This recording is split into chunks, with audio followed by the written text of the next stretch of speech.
ভালো লাগলো যে দুদিন রেসপন্ড করেননি, এবং তার মানে ওনার জ্ঞানটা আছে, কনসাস আছে। আমি বৌদির সাথেও বেরিয়ে কথা বললাম, বৌদিও নাকি খাওয়া দাওয়া বন্ধ করে দিয়েছে।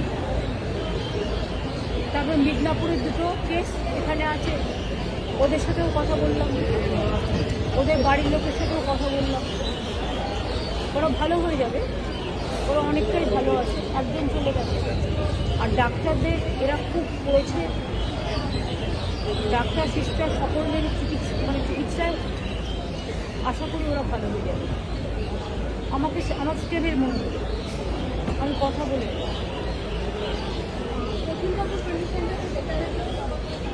কন্ডিশন ভেন্টিলেশনে মানুষকে কখন দেয়, যখন অন্যান্য পার্টসগুলো ভালো করে কাজ করে না তখন।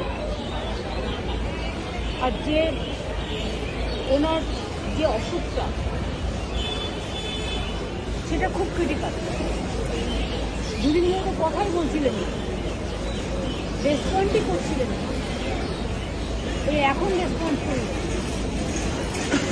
এখন ওনার মানসিক শক্তি, এটা হচ্ছে অনেক সময় সাইকোলজিক্যালি দেখতে গেলে মানসিক শক্তিশালী করে অনেকে পেরিয়ে আসে। আবার কেউ যদি মনে করে আমার ইচ্ছে শক্তিটাই হারিয়ে গেছে, তাহলে শত চেষ্টা করলেও কিছু করা যায়।